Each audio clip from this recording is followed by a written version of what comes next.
It's WNYC. Stay with us. Up next, it's Marketplace. Tonight, the coveted USDA certified organic seal is a tough certification to get. But for producers, the benefit is often worth the costs. Very early on, we got into Whole Foods, and getting that retailer was transformational to the business just because of the number of doors that we were able to get in. The process of becoming certified organic. That's next on Marketplace. We'll have more All Things Considered for you at 7. At 8 p.m., live special coverage from NPR on the New Hampshire primary. Stay with us. You're listening to WNYC. It's just about 6:30. Support for WNYC comes from Carnegie Hall, presenting pianist Behzad Abdurrahimov, performing works by Frank, Ravel, Prokofiev, and more. January 26. Tickets and information at carnegiehall.org. This is WNYC 93.9 FM and AM 820. NPR News and the New York Conversation.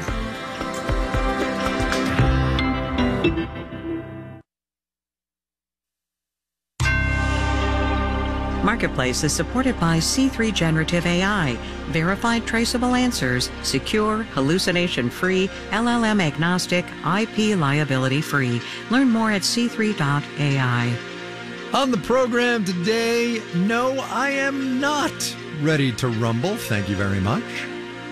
From American Public Media, this is Marketplace.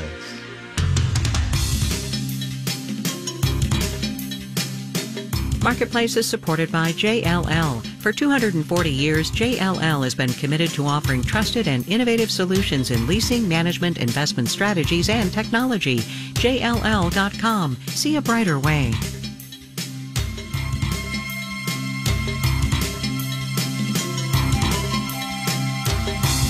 In Los Angeles, I'm Kai Rizdal. It is Tuesday today, the 23rd of January. Good to have you along, everybody. Let us, as we begin today, tick backwards through the week's economic calendar. Inflation will be in the headlines Friday. The Fed's favorite, you know, you love it, the Personal Consumption Expenditures Index.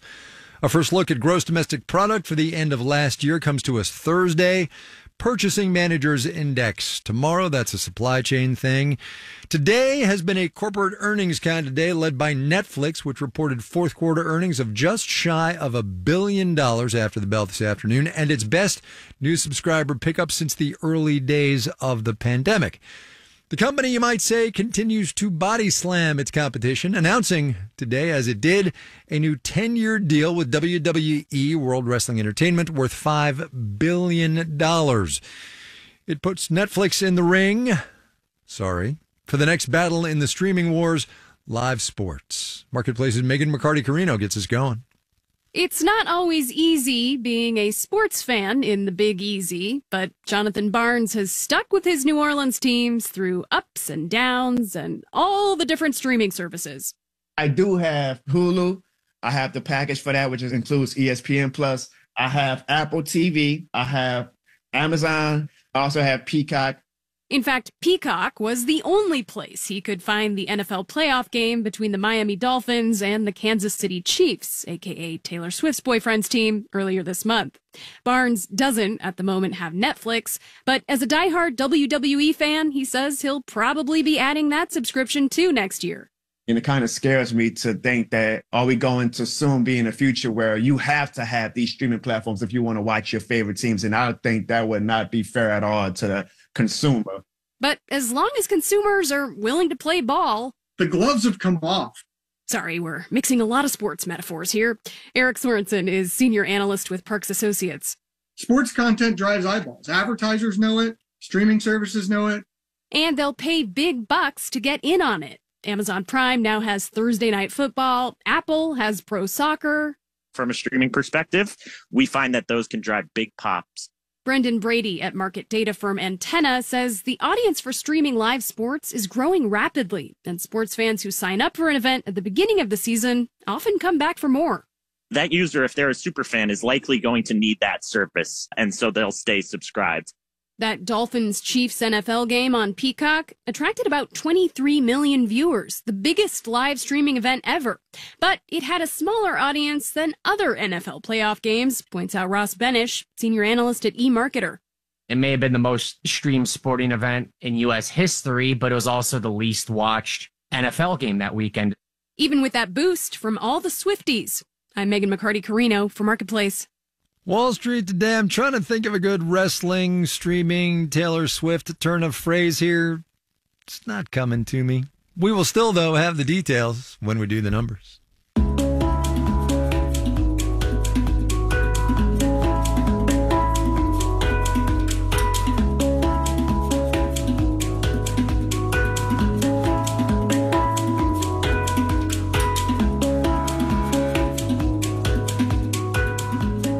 We were talking right at the end of the show yesterday about how consumers are slowly but apparently surely starting to feel better. The whole vibe session giving way to vibe expansion thing.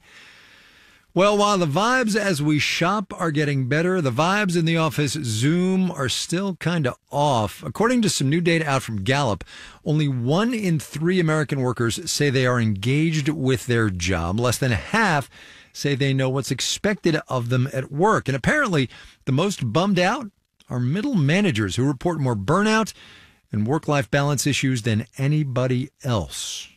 Why? Marketplace's Matt Levin, most definitely not a middle manager, has this one. Okay, so being a middle manager has always kind of sucked. The execs above you get access to the corporate jet and big expense accounts. Meanwhile, you're the one that has to tell your direct report that clipping their toenails during a meeting is grossing out all the other team members, even if it is over Zoom. But to quote the Don Draper Mad Men School of Management, "That's what the money is for!" Gallup chief scientist Jim Harder says, sure, compensation matters. But it's not going to make you clear on your role. It's not going to make you feel like you're recognized for good work. He says remote work has made things worse for managers and their subordinates. Managers, when you have people in person, you can, all the informal conversations that happen that might clarify expectations more quickly. Plus, even if it does pay more, being promoted into a management position often makes the work itself less satisfying. Laurel McKenzie is a behavioral scientist at the business coaching company Coach Hub. They may be doing less of the technical work that they were doing when they were an individual contributor. So they're doing less of what they love and managing people doing the things that they love.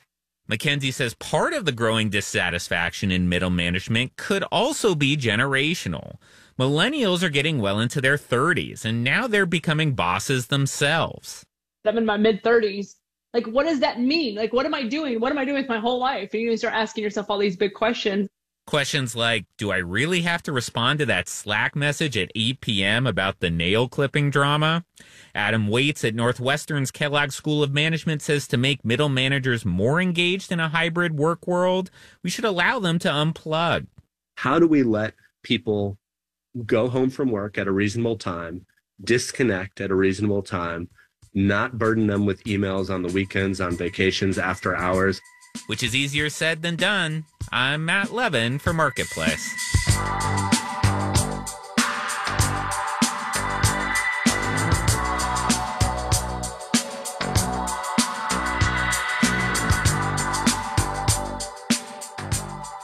Okay, quick. Total dollar value of retail sales of certified organic products in the U.S. market in 2022. Go. Nope. Higher. No. Higher still. According to the Organic Trade Association, a record $67.6 billion in 2022, a dollar amount that has more than doubled over the past 10 years. But there are, of course, some hurdles to getting a slice of that market. To get one of those USDA organic seals on their products, farmers and food companies have to pass inspections by third-party certifiers, some of which are private companies, others are nonprofits, some are state agencies. Marketplace's Stephanie Hughes drew the short straw of walking us through that process, and she did it at a chocolate factory in Brooklyn, New York. When Inspector Dovie Napperstick walks through the door of the Rocca Chocolate Factory in the Red Hook neighborhood of Brooklyn, he's hit with a wave of noise and an unmistakable scent. I feel like every time I'm here, my clothes smell like chocolate for the next few days. Napperstick works for Natural Food Certifiers, a company that's one of about 75 organizations that can grant the USDA organic seal. He's here to conduct the annual inspection for Rocca to keep its seal. If you could show me kind of the entire process. Napperstick is talking to Rocca's CJ Knowles, who shows him where the ingredients are stored. huge sacks of cocoa beans, giant bins of flour, and a cabinet filled with different flavorings. Fruit juice powders, spices and herbs. Then Knowles leads us into a room where many surfaces have a fine dusting of cocoa powder. This is the room where we actually process down cocoa beans. Knowles shows the inspector how the chocolate is mixed, molded, and finally wrapped using a vintage machine made of brown metal. He also talks about pest control. Primary methods are glue traps, lights, pheromone traps, and a mating disruptor system. To keep organic certification, the company is expected to rely on natural processes and minimize its use of synthetic chemicals. In some inspections, Naprostick will take a sample of an ingredient or finished product and send it to a lab to check what substances are in it. The tour of the shop floor takes about an hour. The bulk of Naprostick's inspection, another 4 or 5 hours, takes place in front of a computer. There has to be records for every transaction, essentially. We kind of say, like, if there's no record of it, it never happened. All of the ingredients need to be certified organic. Naprostick chooses one and asks to see its certificate. So, how many products would you say use organic freeze-dried strawberry? Naprostick is trying to make sure that the amount of strawberry Rocca used lines up with the amount of chocolate it produced. Knowles has to prove the company isn't sneaking in any non-organic ingredients. It's the where did the mystery strawberry come from exercise. Knowles' spreadsheets are works of art, keeping track of ingredients, when chocolate was poured, wrapped, shipped. There are tabs, cross tabs, links galore. Honestly, this is forensic files. All of this seems like a huge pain in the patootie. But organic certification has helped Rocca court large retailers that understand the power of the USDA organic seal. Nathan Hodge is the CEO and co-founder of Rocca Chocolate. Very early on, we got into Whole Foods, and getting that retailer was transformational to the business just because of the number of doors that we were able to get in. Hodge says Rocca pays several $1,000s every year for its certification. Producers can apply for partial reimbursement from the USDA. Certified organic ingredients also generally cost more. All of that shows up in Rocca's prices. A 1.8-ounce bar of chocolate starts at around $6. Hodge says the big disadvantage, though, is that he's met cocoa farmers who produce high-quality beans that aren't certified organic. So Rocca can't use them. They're using organic practices. There are just some places where it's hard to get certifiers. The USDA is working with universities to encourage more people to become inspectors. In the meantime, Hodge says he plans to stick with organic certification despite the expense. The most costly thing would be having to switch over our production line between organic and non-organic. The USDA notes that the growth of organic certification for farmers and companies has slowed in the last couple of years. That's despite the increasing popularity of organic food. In Red Hook, Brooklyn, I'm Stephanie Hughes for Marketplace. The Marketplace Morning Report is certified organic, I think. Anyway, check them out. All the business news you need to start your day.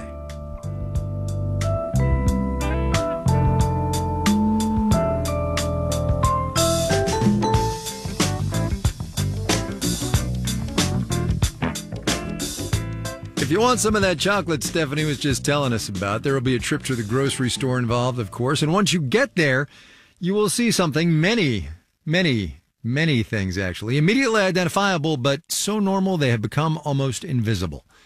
The humble barcode.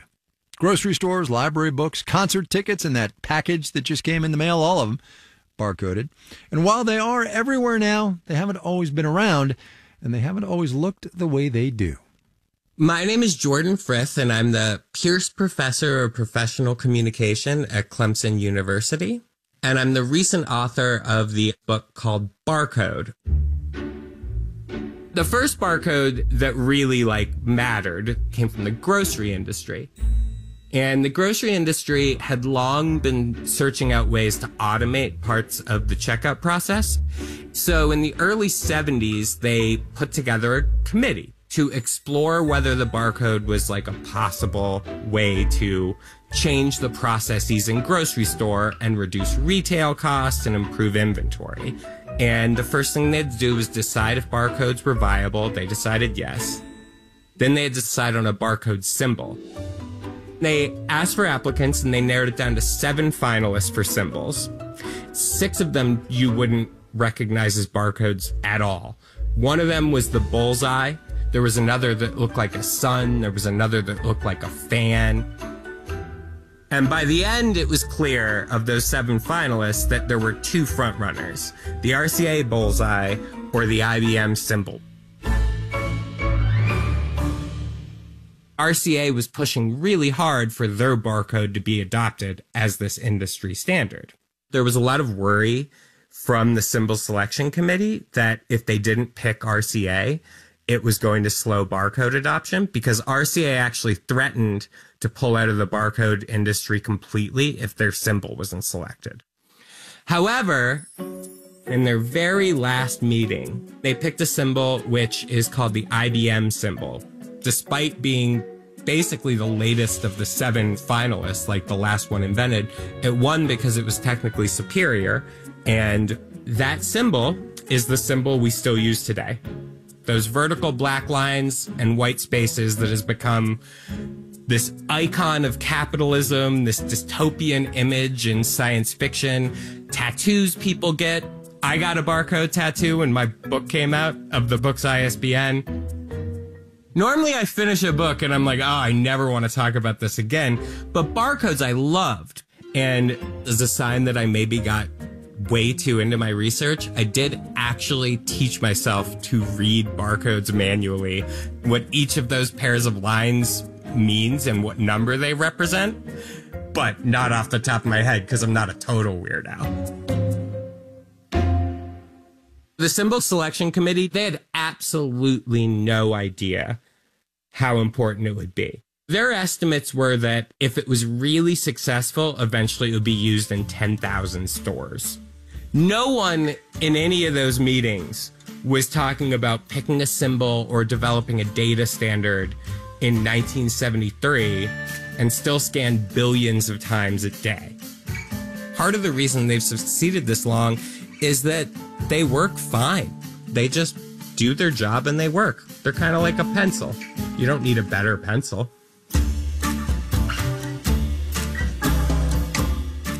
Jordan Frith, a very enthusiastic Jordan Frith. Who can read a barcode by himself? He's in Clemson, South Carolina.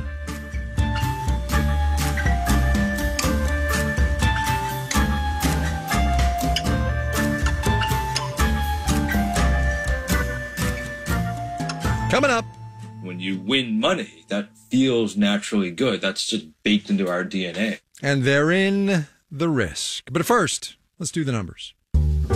Dow Industrial's down 96 today, about 0.25%, finished at 37,905. The Nasdaq found 65 points, 0.4%, 15,425. The S&P 500 added 14 points, nearly 0.3%, 48 and 64. Megan McCarty-Carino was looking at where streaming is headed. Netflix, as we told you, did real well earnings-wise. Clicked up more than 1% even before that news. Walt Disney Company raised nearly 1.4% today. United Airlines CEO Scott Kirby said the carrier is looking at alternatives to buying a new, bigger version of Boeing 737 MAX 9 planes. Those were grounded, as you know, earlier this month after a panel blew out of an Alaska Airlines MAX mid-flight. Boeing declined 1.5%. United lifted more than 5% today. Bond prices fell. Yield on the 10-year T-note, 4.1%. You're listening to Marketplace. The Marketplace Numbers segment is supported by Odoo, simple management software for all your business needs. Marketplace is supported by Michigan Technological University, where data science students in Michigan's first and only computing-focused college master data mining, predictive analytics, and ethics to prepare for tomorrow's big data challenges. Online at mtu.edu/computing. And by Palo Alto Networks. Palo Alto Networks delivers comprehensive cybersecurity protection while automating cyber defense to stop threats so organizations can thrive. Learn more at paloaltonetworks.com.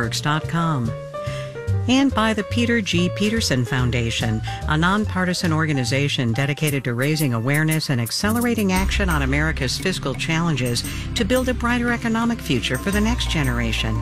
Learn more at pgpf.org.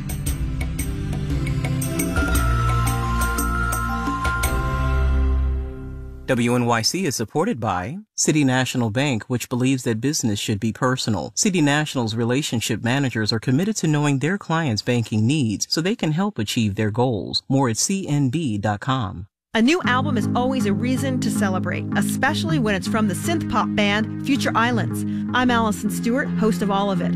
Our listening party in the Green Space is sold out, but you can live stream the event wherever you are. I'll talk with the band about their creative process, and they'll perform songs live from their new album, People Who Aren't There Anymore. That's tonight at 7 at wnyc.org/The Green Space. Life is the reason I'm still holding ground. You're listening to Marketplace on WNYC. At 7 o'clock, it's All Things Considered, and then at 8, join WNYC for NPR's live coverage of the New Hampshire primary. Results, analysis, and reactions from voters. Tune in tonight, starting at 8. That's following All Things Considered on WNYC. This is Marketplace. I'm Kai Ryssdal. The law of supply and demand applies, except when it doesn't. Case in point, a new report from the Real Estate Board of New York about commercial real estate there, retail spaces specifically. It says retail rents in New York in the back half of 2023 were, on average, 20 to 30% below where they were in the before times. Fewer office workers coming in, tourism still down, makes sense, right? What does not make quite as much sense is that demand for those retail spaces is still pretty high. Marketplace's Samantha Fields has more on the paradox of strong demand and soft rents. Retail rents being down 20 to 30% doesn't sound like a good sign for a city. But Keith DeCoster at the Real Estate Board of New York says retail is rebounding. Certain parts of the city are doing better than others.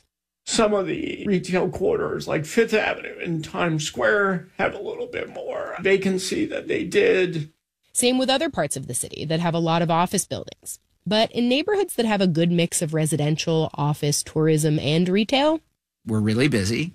Steven Soutendek, a retail broker at Cushman & Wakefield, says they're seeing all kinds of businesses sign leases. Luxury brands, coffee shops, clothing stores, restaurants. And according to their data, availability rates are down to their lowest levels since 2014. So then why are retail rents still so much lower than before? Soutendek says he thinks one reason is that landlords saw how their tenants' businesses struggled in the pandemic, and they're worried about raising rents too high too fast. And the second is that money is not as cheap as it was. So I think interest rates have actually dampened a little bit the rent growth. There are also other factors that have nothing to do with the pandemic.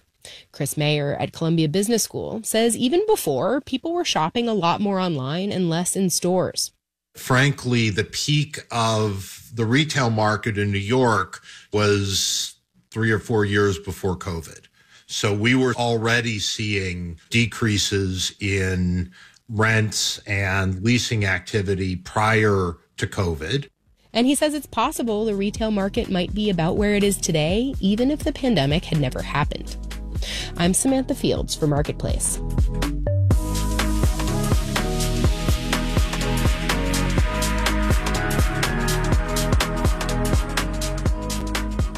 The Super Bowl is in a couple of 3 weeks, February 11th, to be specific, in Las Vegas for the first time, which will appeal to the irony-minded among you, because it wasn't all that long ago that Nevada was the only state in the union where you could legally bet on the Super Bowl. 6 years ago, though, the Supreme Court cleared the way for legalized sports gambling everywhere, and since then, 38 states and the District of Columbia have obliged. Many of them allow betting through mobile apps, which in turn let you roll the dice, loosely speaking, on not just the outcome of games, but on individual players' performances and specific events within a game, and on sporting events all over the world 24/7. Thing is, of course, that gambling addiction is real, and treatment and prevention just isn't keeping up, as Marketplace's Henry Epp reports. Say you're at a casino and you hit a jackpot at a slot machine or win a hand of poker. Dr. Timothy Fong, a professor of psychiatry at UCLA and co-director of the school's gambling studies program, says that does something to your brain. When you win a reward, when you win money, that feels naturally good. That's just baked into our DNA. That surge of dopamine is thrilling, and you probably will want to feel it again, so you play another round. If you lose, chances are you'll eventually walk away. But a small percentage of people feel like they can't, Fong says. I've had patients just tell me, I don't know why. I just know that when I'm gambling and when I win money, it does something to my body and brain, and I feel alive. I feel joy. I feel safe. I feel pleasure. Losing money by chasing that feeling long enough, he says, can have devastating consequences. Bankruptcy, divorce, even suicide. Addiction has always been a side effect of legalized gambling, but up until a few years ago, legal gambling looked really different. We used to say before this, in order to gamble, you had to put clothes on. You had to get up, you had to go out, and now you don't. Diana Good leads Connecticut's Council on Problem Gambling. It's been around since 1980 and operates a helpline which connects people who have gambling problems with treatment. We've seen a huge increase in calls. A 91% increase in the year after the state legalized online sports betting. If you listen to a lot of podcasts, you may well have heard the number for Connecticut's helpline, alongside a bunch of others. 1-888-789-7777 or visit ccpg.org/chat in Connecticut. 1-800-9-WITH-IT in Indiana. 1-800-522. FanDuel, DraftKings, BetMGM have flooded ad breaks in the last few years, on sports shows especially, but others too, including some marketplace podcasts as recently as last summer. And ads for gambling are now ubiquitous in pro sports broadcasts. But why do they have that long, frantic list of disclosures with the helpline numbers for each state? For our nation's history, gambling has been approached on a state-by-state basis.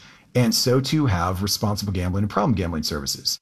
Keith White is the head of the National Council on Problem Gambling. It operates its own helpline, 1-800-GAMBLER, that some states use. He says calls to the line nearly doubled between 2020 and 2023, and texts and chats grew even more. Since sports betting is now legal in all but 12 states, White says the state-based approach to treatment is outdated. Just as we don't look at cancer or diabetes or substance abuse state by state, we really need to recognize that gambling, too, is something that you have to look at on a national basis. White says the whole system needs more funding. Between January and November of last year, Americans bet just over $100 billion on sports, according to the American Gaming Association. But bookmakers paid less than 0.1% of that in state taxes earmarked for problem gambling treatment, the AGA says. White argues treatment funding needs to increase more than tenfold. He says the federal government needs to step up, and it already has a way to raise the funds. There is an additional excise tax on every single sports bet placed in the United States. A bill introduced in the Senate earlier this month would give half of the money from that federal tax to gambling addiction treatment and research. White's counsel supports that bill. Some advocates want to see the feds go much further. I think there needs to be uniform protections for consumers across the nation. Mark Gottlieb is director of the Public Health Advocacy Institute at Northeastern University. Late last year, it sued DraftKings in Massachusetts over what it alleged were deceptive advertising practices. Gottlieb also thinks Congress should limit sports betting apps. Things like affordability checks, limits on the types of bets, the number of bets that can be placed during a game. A spokesperson for the American Gaming Association says the gambling industry flatly rejects the idea of federal regulation. But one thing the industry, public health advocates, and treatment leaders agree on, those helpline disclosures need to change. They're working on it. I'm Henry Ebb for Marketplace.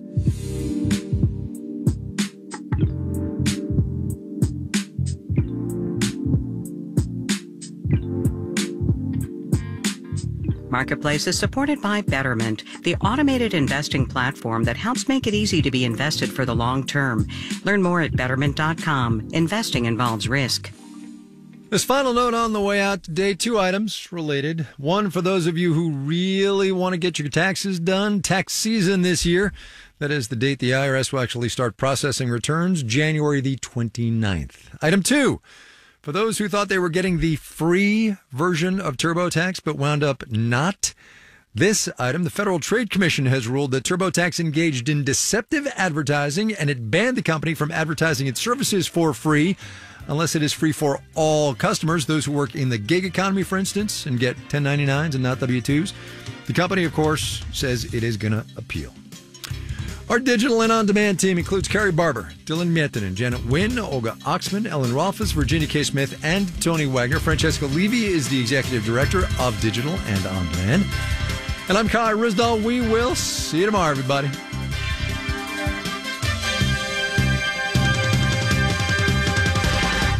This is 8 p.m. WNYC supporters include